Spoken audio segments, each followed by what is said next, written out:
G'day and welcome to Koala Dolls. I'm Tessa and these are my dolls. Come with me today as I customize, colour and create these three girlies using three different customization methods. Let's go.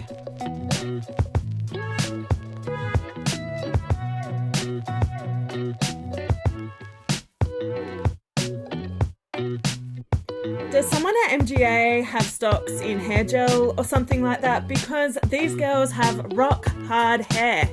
So of course I need to use dishwashing liquid and conditioner to wash, condition and beautify these lovely locks and get them ready for customizing.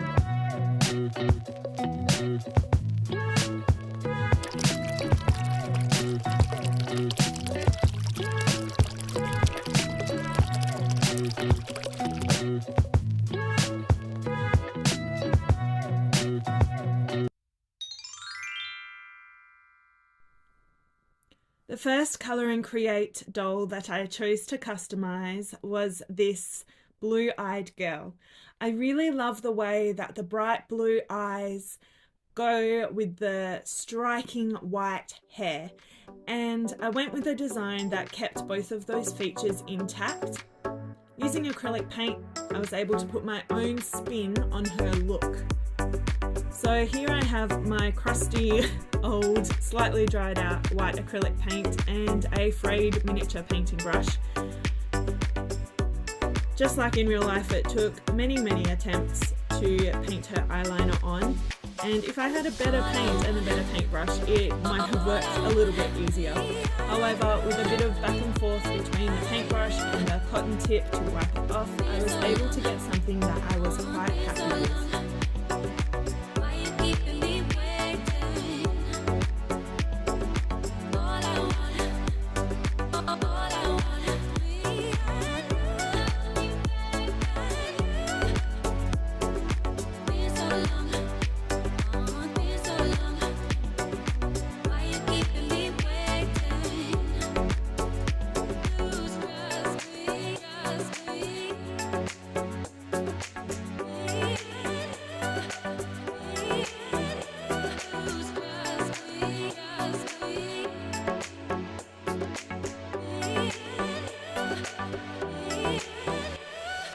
After doing the white eyeliner underneath her bottom eyelid, I wanted to do a silver sparkle highlight on the inner corner of her eyes.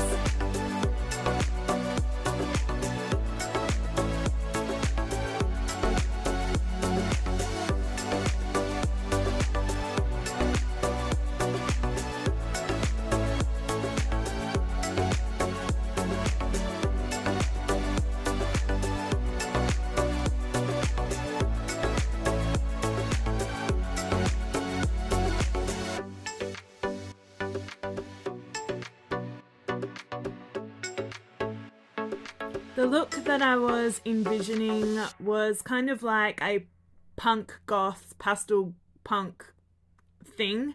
So I wanted a darker lip colour. I had to do a few coats of this because I wasn't about to try and wipe off the previous lip colour. That would take way too much effort.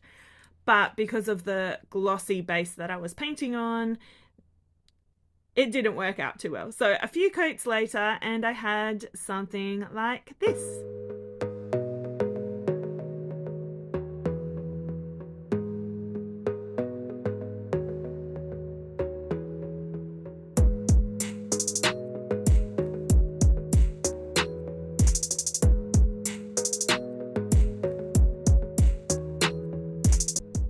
I absolutely had to give this girl a fringe, so I found a sort of line in the rooting pattern where I could pull forward the section that would become the bangs, and then I meticulously thatched that part line to try and cover the bald spot, because obviously there wasn't a factory default part line in that hair.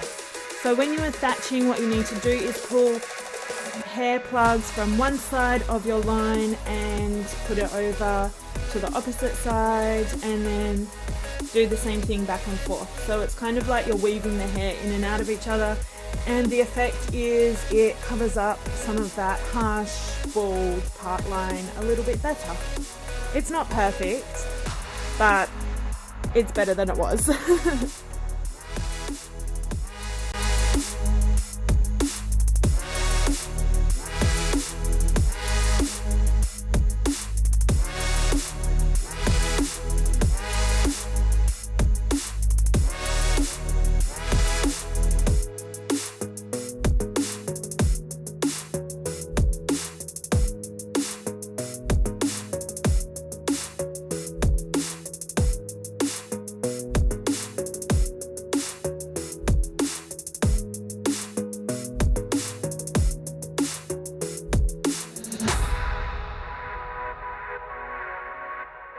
Time for a boil wash. Be careful not to get your fingers.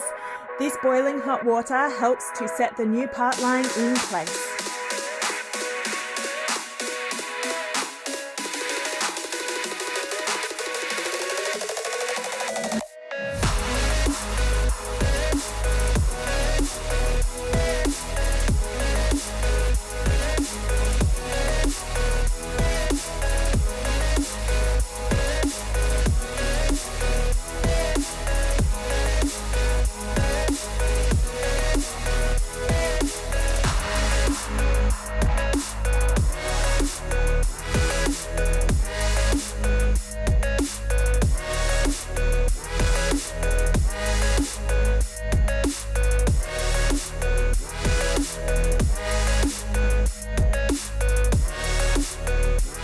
Another boil wash to try and help the fringe lay down flatter, and that's when I realised I should have done that before I did the face.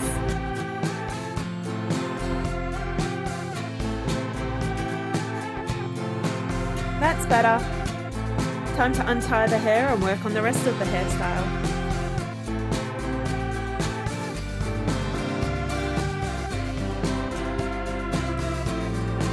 I said time to untie the hair.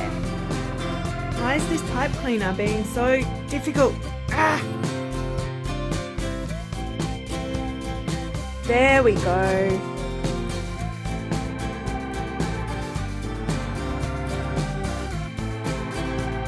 Time for an asymmetric bob. The best kind of bob to cut because it doesn't have to be perfect.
Now it's time to customize the clothes. Now I had to keep in mind that I was using acrylic paints for this.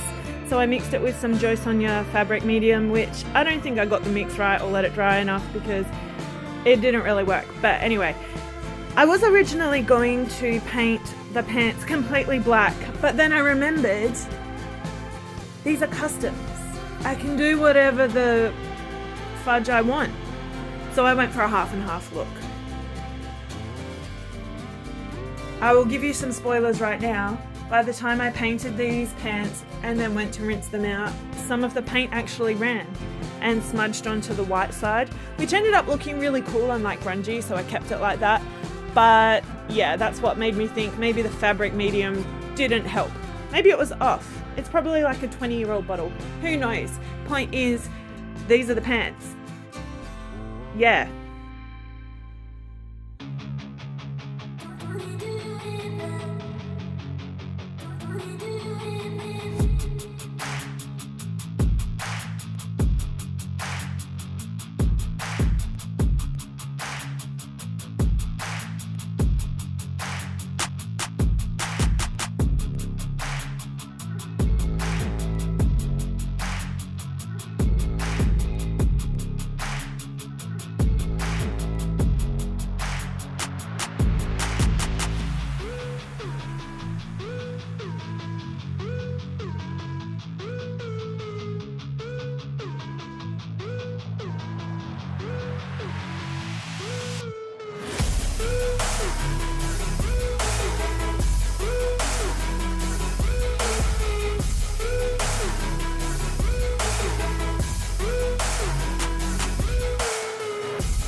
I decided to use the top with the black writing, but I turned it into a DIY tie front crop top stitch, and this is how I did it.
My second custom in this series was based on the Green-Eyed Colour and Create girl, and I wanted to use the markers that actually came with the set and see how well they would work for doll customizers, not just for children. I went with a red, orange, yellow and green sort of colour palette, and my intention was to use those colours to create a fruity, summery, citrusy vibe, all through the hair and through the clothing. However, as you'll see, reality came along and took us in a different direction. First thing first, I wanted some nice bright red hair, and is that red? I think that's pink. Well, let's just keep going and make this hairline look pretty and pink then.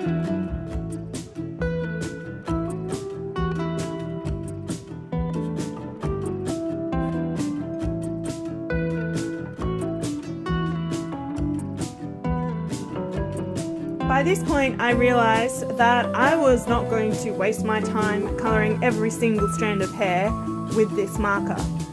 So I remembered my primary school days of taking markers apart and swapping the inner colours, and I thought, aha, I can colour it with the guts of this marker. So I decided to take it apart.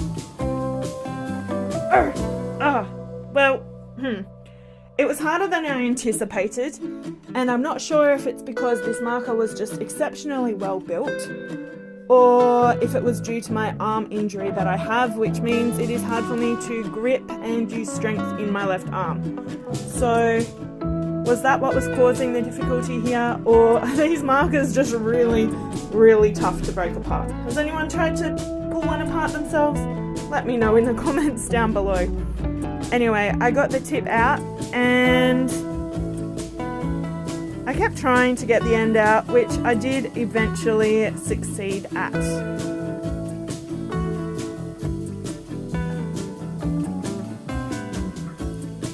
There we go. I did get the end off, and I pulled out that little tube of ink.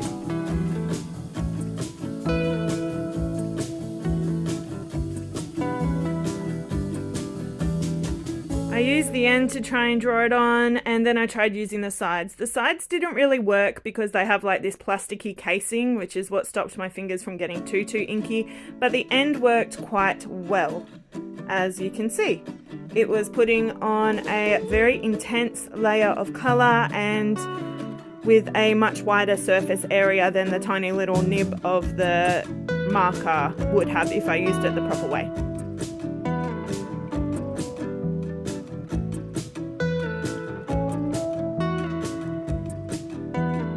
At this point I got impatient and sliced the tube open and used the inside pieces to get ink everywhere, including all over my fingers, literally all over them. I was still at this stage thinking of doing an ombre dip dye look, so I stopped about halfway, but I needed to rinse this doll and my hands to get any excess ink off because I knew it was very, very inky.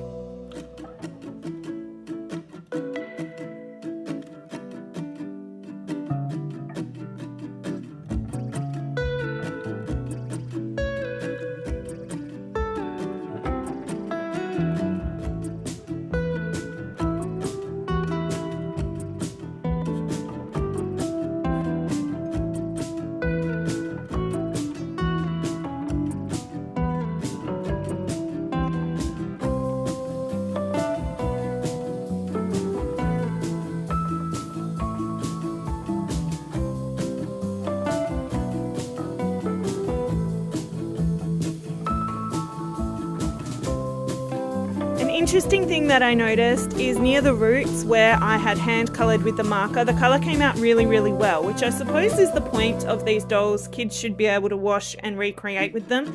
But the parts where I put the heavier layers of ink stained and came out this beautiful iridescent pink colour. I decided to use that knowledge to my advantage and try with my limited arm strength to pull apart the other two red markers and create my own sort of pink dye with which to dye this girl's hair and hopefully stain it a beautiful cotton candy pink colour.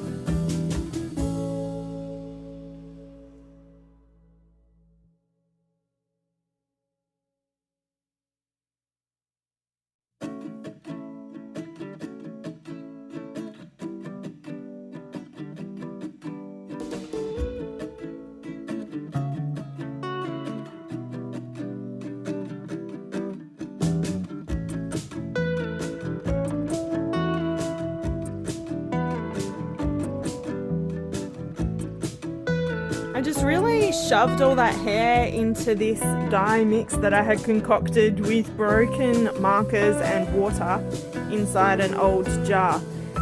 At this point, I was actually running late for my physio appointment, which I needed due to my aforementioned arm injury. So I left her here soaking for a couple of hours and hoped I wouldn't have to explain my bright pink fingers to the physiotherapist.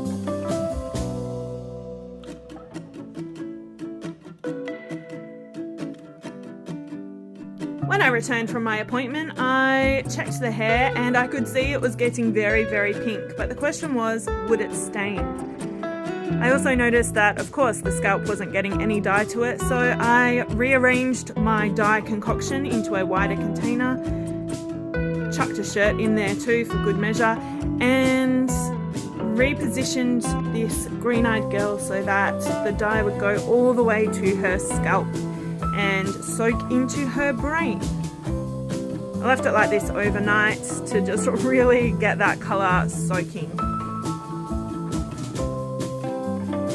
While her hair was soaking in the pink dye, I moved on to working on the outfit. I decided for this series of dolls, I wanted each of their outfits to be made with the core materials that came with their sets. So that means that each of their main outfit pieces should have been customised from the clothes that they came with.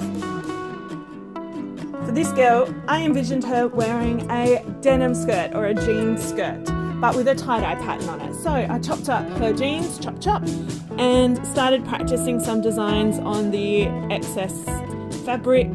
I wanted a tie-dye effect, so I was practicing with some swirls while referencing some images off screen. Look at that blue and purple.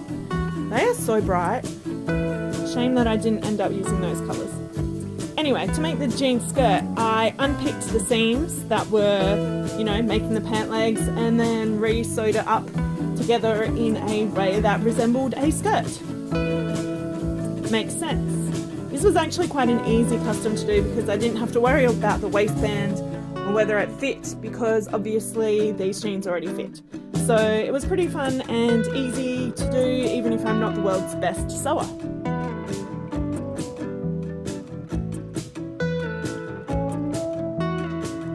After doing the seams, I did a little top stitch here to help it lay flat and give it that extra little layer of detail. I also ended up unpicking the front bit because I didn't like the way it was sitting and left a little gap at the front. I frayed the ends of the jean skirt to make it look like a more distressed feel, and yeah, I was pretty happy with my little white skirt. But of course, we needed tie-dye, not white, so a little bit more practice and I went in trying to create my tie-dye pattern.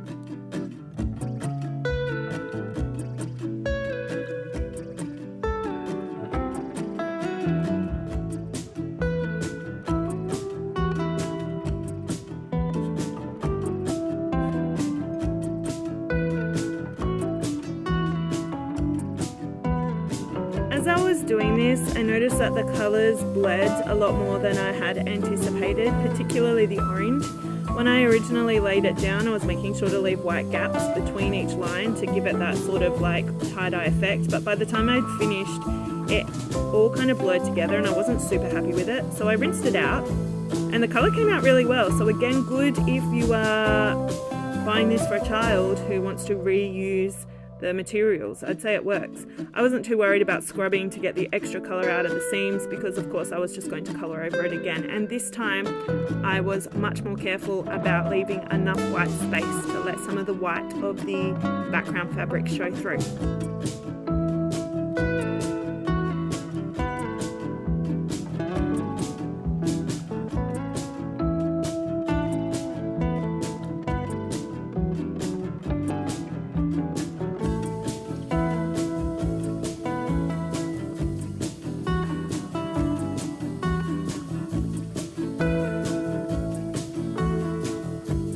For the moment of truth, did the hair stain pink?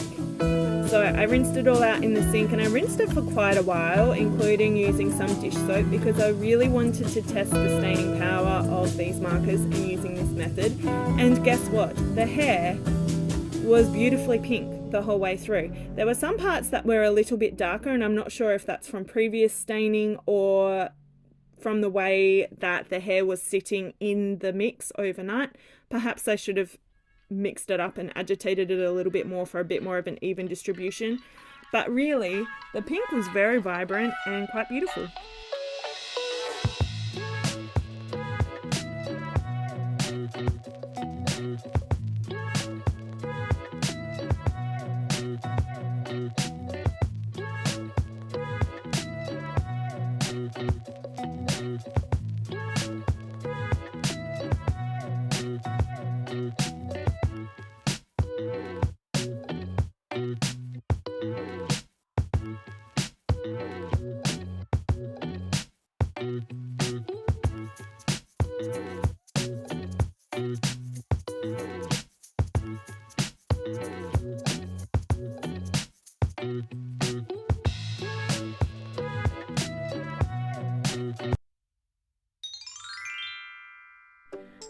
The third custom colour and create girly is going to be customised using RIT dye.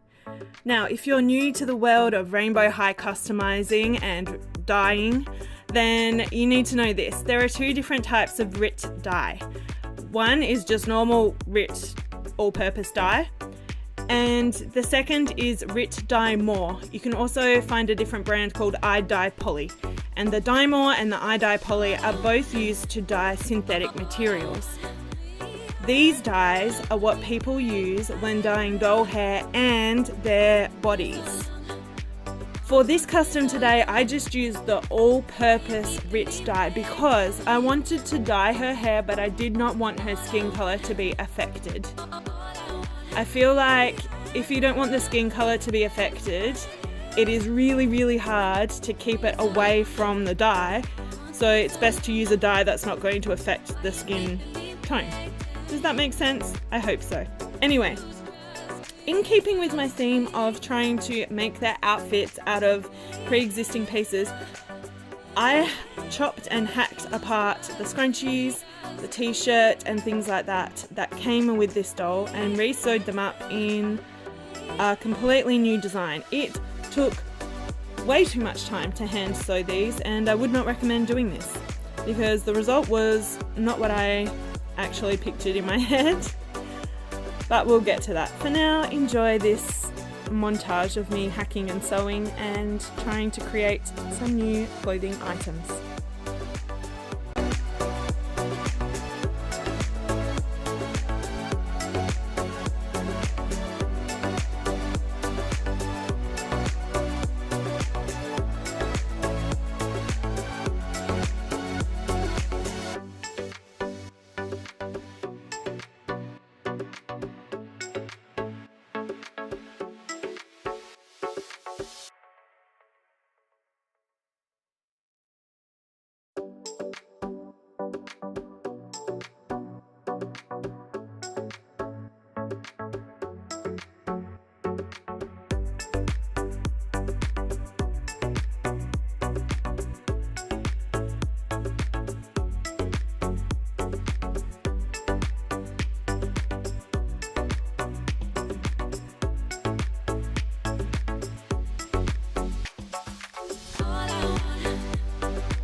The rich dye colour that I am using is Cocoa Brown Chocolate, and these are the instructions. Make sure that you follow the instructions according to the packet of dye that you have in your hand when you are doing this process for best results.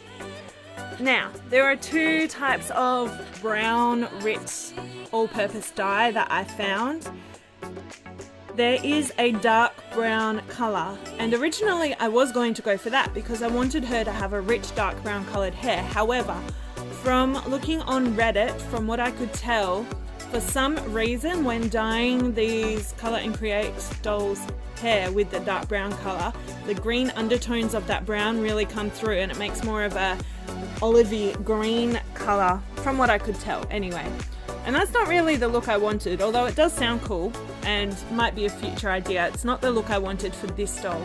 So I instead got this Cocoa Brown Chocolate colour, and it seems to have a lot more orangey red undertones, which turned out to be this gorgeous, gorgeous dark auburny brown colour hair, which I am just completely in love with. I'm so happy with how it turned out.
Something that I wanted to talk about is that the colour of the outfit didn't come out how I had planned.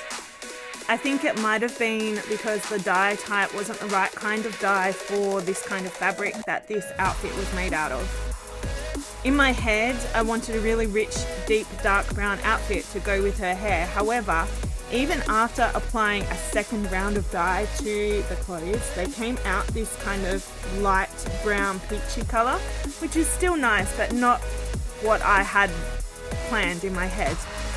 Surprisingly, the heels dyed reasonably well. I wasn't actually expecting them to change colour, knowing that they were solid plastic. Part of the heel, I think, was made out of a different material, so that stayed white, but the upper of the shoe turned a really pretty peachy colour as well.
Let me introduce to you today our 3 new Colour and Create girlies, Cassandra, Alex and Jolene.